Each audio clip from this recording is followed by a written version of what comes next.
ఎవరా నువ్వు? కాకి పట్టేసుకొని కొవ్వెక్కిందా మాట్లాడి తగులుతున్నావు? చేతుల లాఠీ నెత్తి మీద టోపీ మూసుకున్నాను. నీతికి న్యాయ ధర్మాన్ని కాపాడమైతే కనిపించిన నాలుగు ఏసి భరత్ చంద్ర చెప్పుకో. నేనెవరో తెలుసా నీకు? మీరు ప్రత్యేక చెప్పడం దేనికిరా? మీ తొట్టి మీద చెత్తనాయాలని.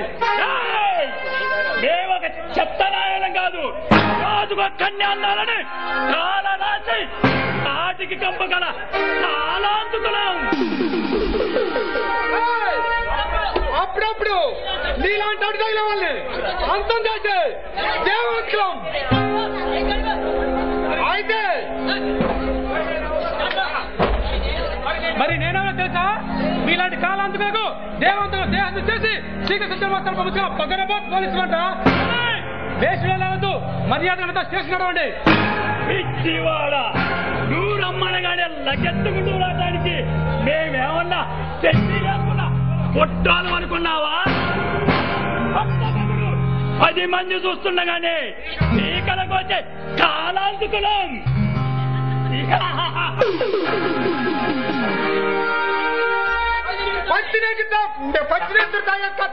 వాళ్ళం మాట పెట్టుకుంటే ప్రాణాలతో తిరిగాలో నీ దాంట్లో చూసుకో. ఈ కాకి బట్ల వడ్డీ పెంచారు పోలీసు మంది. ఈ కాకి బట్టి ఇప్పేనా మీ ఒంట్లో ఏ పార్టీ మిగలు అనవసరం ప్రారంభించండి.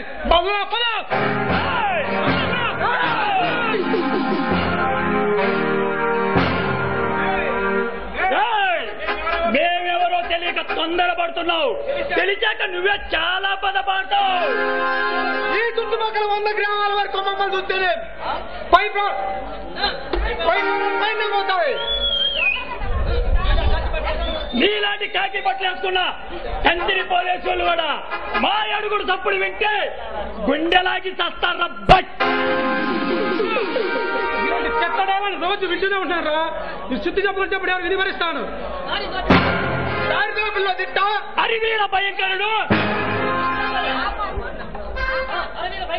భయంకరుడైన ఈ బందిపోటు భీమన్న అనుచరులం. భీమన్న అనుచరులము. నా పేరు రాచకొండ రుద్రనాథు. నేను నిద్ర లేచిన దగ్గర నుండి పచ్చి నెత్తురు తాగుతా.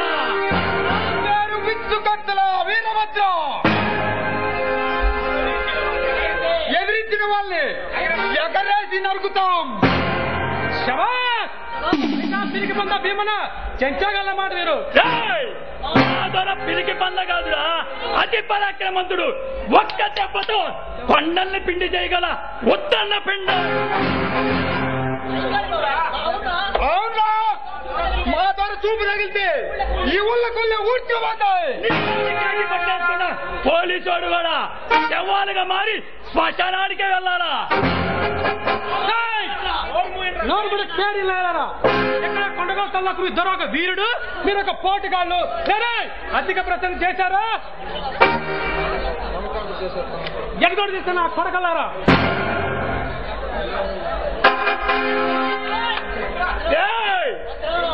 భద్రా, వీడు మనల్ని ఘోరంగా అవమానిస్తున్నాడు. వీడు అంత చూడాల్సిందే. అయితే రండ్రా.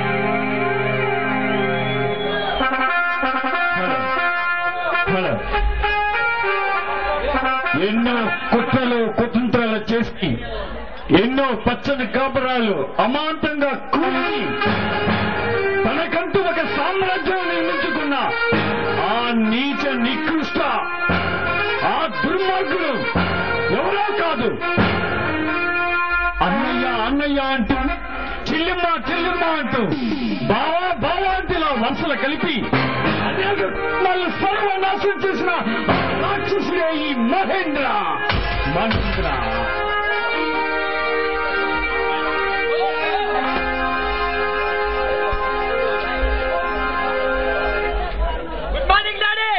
Very good morning my son. ఏమంటున్నాడు రా విజయ్? ఇంకా ఏమంటాడు డాడీ? నిత్య నిశా కుర్చీల్లో ముని తేలేవాడు మా వ్యాపారాల గురించి ఏం పట్టించుకుంటాడు? మనకి కావాల్సిందిగా అదేరా కళ్యాణ్, వాడు ఆ మత్తులోనే బ్రతకాలి, మత్తులోనే బ్రతికేలా చేస్తాం. వాడాడి ఆ మైక నుండి ఒకవేళ బయటపడితే అది ఇంపాసిబుల్ కళ్యాణ్. ఆ విజయ్ మన చెప్పు చేతుల్లో ఉన్నంత కాలం వాడు అలాగే బ్రతుకుతాడు, బ్రతికేలా చేస్తాము. ఇంకా ఎలా ఎంతకాలం డాడీ? ఆ ఆశయాన్ని రాపించేసుకొని శాశ్వతంగా లేపేస్తే సరిపోదు?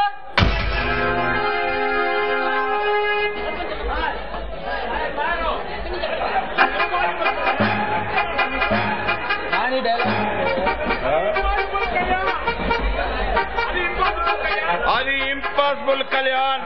వాడు మన చెప్పు చేతుల్లో ఉన్నంత కాలం, ఎందుకంటే వాడు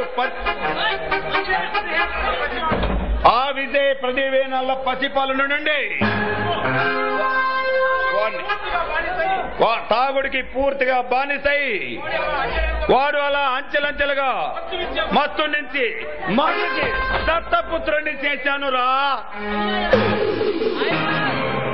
అయినా ఎంతకాలం డాడీ?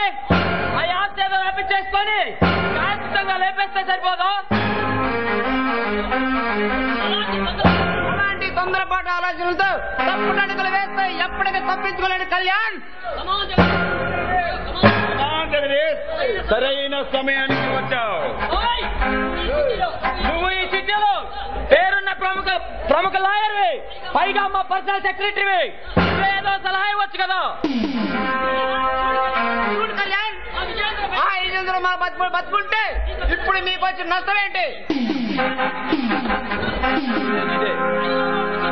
అయినా వాడు మీరు చెప్పినట్టు వింటున్నాడు కదా, మీరు పెట్టమన్న చోటాలో సంతకాలు పెడుతున్నాడు కదా, అలాంటప్పుడు మీకు ఇంకా. అవును కళ్యాణ్, వాడు బ్రతికున్నందువల్ల మనకి పెద్దగా వచ్చిన నష్టమేమి లేదు. వాడిని తప్పిస్తేనే అసలైన ప్రమాదంలో పడతామురా.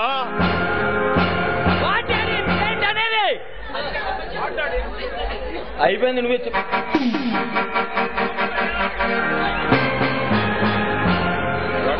అవును కళ్యాణ్, ఆ జమీందార్ రాజా రఘురామ్ వర్మ వర్మకి కోట్లాస్తిగా రంటే దాని సాక్షిగా మీ నాన్న.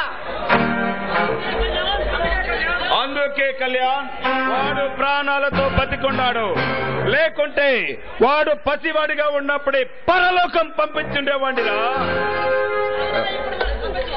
అయినా ఇప్పుడు ఆలోచించాల్సింది వాడి గురించి కాదు సార్, మరి ఎవరి గురించి?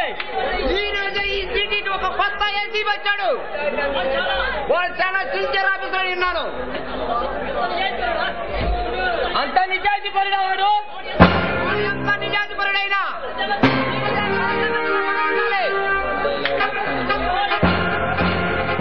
ఏమిటి జగదీష్?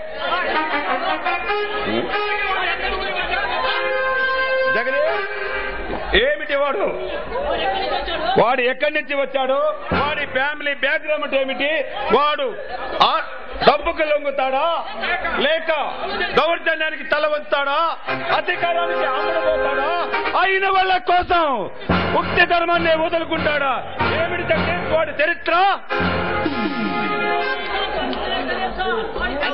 అన్ని వివరాల గురించి మనకు తెలుసు సార్. వారి ఫ్యామిలీ బ్యాక్గ్రౌండ్ చెప్పలేదు సార్. ఆ ప్రయత్నంలో నేనున్నాను. ఎంతకీ వాడి పేరు? అది చాలు, ఇంకా మిగిలిన చాలు, నేను చూసుకుంటాను. వాడి బర్త్డే సర్టిఫికేట్ నుంచి జాయినింగ్ ఆర్డర్స్ వరకు మొత్తం నేను తెలుసుకొని వస్తాను. డాడీ ఏమిటి జగదీష్, ఇంతకీ విశేషాలు ఏమన్నా ఉన్నాయా? విశేషాలు గుర్తొచ్చింది సార్. మొన్న నేను పని మీద సెంట్రల్ జైలుకి వెళ్ళాను. అక్కడ నేను శారదమ్మని చూశాను సార్. ఏమిటి జగదీష్, నువ్వు శారదమ్మని చూసావా? అవును సార్. మనిషి ఏ మాత్రం మారలేదు. కళ్ళలో కసి పులిలా రగులుతుంది. నిజంగా దాని కళ్ళల్లో అంత కసి ఉంటుంది జగదీష్. ఎందుకంటే రాజా రఘునాథవర్మను భువనేశ్వరి దేవిని తన భర్తని చంపింది నేనేనని తెలుసుకుంది ఆ శారద. దాన్ని ఆచార్యన ఇరిగించి సరాసరి జైలుకి పంపించాను. అందుకే జగదీష్, నేను లేకుంటే నేను జైలు గోడల మధ్య ఉండవలసిన వాణ్ణి. మొత్తానికి మీరు సామాన్యులు కాదు సార్, మహామేధావులు. వస్తాను సార్, కోర్టు టైం అయింది.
నా పుల్లు పుల్లు తల్లు పుల్లు నీకేదా ఇవి నీకు